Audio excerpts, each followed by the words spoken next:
There are people with enough power to relieve suffering almost instantly, yet they do not act. Around them are others who enable the inaction. Beneath them is a species searching frantically for meaning through screens, experts, mystics, influencers, algorithms, and mirrors, while war, greed, distraction, and spiritual fatigue grind on. Everyone is talking. Almost no one is aligned. The system is not merely broken, it is breaking people, then selling them language to survive the break.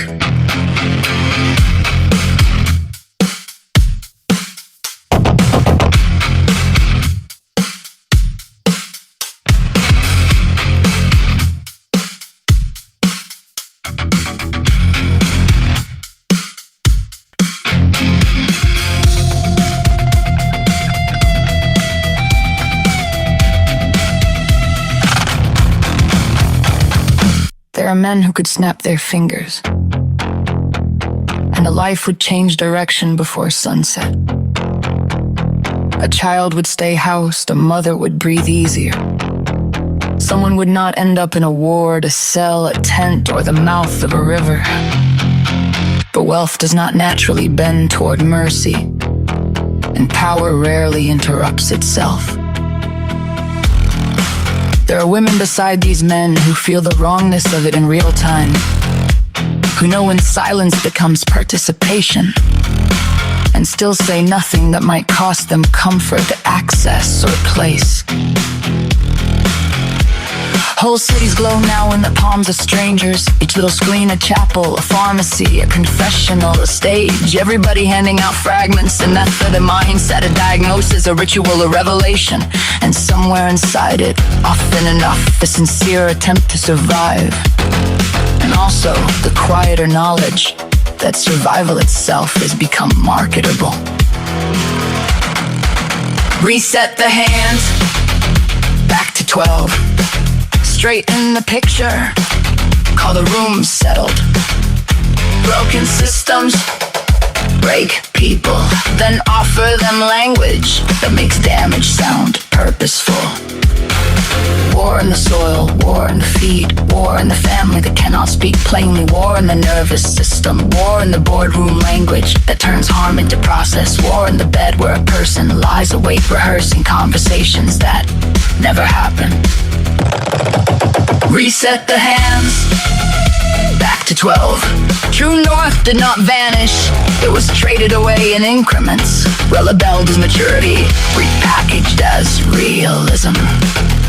Broken systems, break people, then teach the wound to call itself resilience. Everybody is building religion now, out of damage, debt, loneliness, and the need to feel chosen. Tarot readers, coaches, podcasters, prophets under soft light. Not all frauds, not all saints. Many speaking from an open wound, reaching toward others with one hand while trying to hold themselves together. Snap your finger, save a life, interrupt the chain. Make one decision that does not worship distance, optics, or return.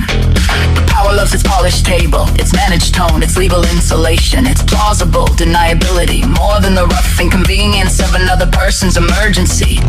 And the truth that some suffering could be reduced almost immediately. Everybody wants that clean white pillow. One night not governed by dread. One morning without the return of numbers, roles, messages, deadlines, masks. Everybody wants temporary exemption from the theater in the stall, from the exhausting maintenance of a self under pressure. Adult wishes in the dark like children saying, please more vocabulary. Please let tomorrow ask less of me. Please let the people I love not be crushed. The old ones die in living installments, fed by reruns, outrage, habit, and fear. They no longer trust change enough to greet it, and no longer trust the old world enough to defend it honestly.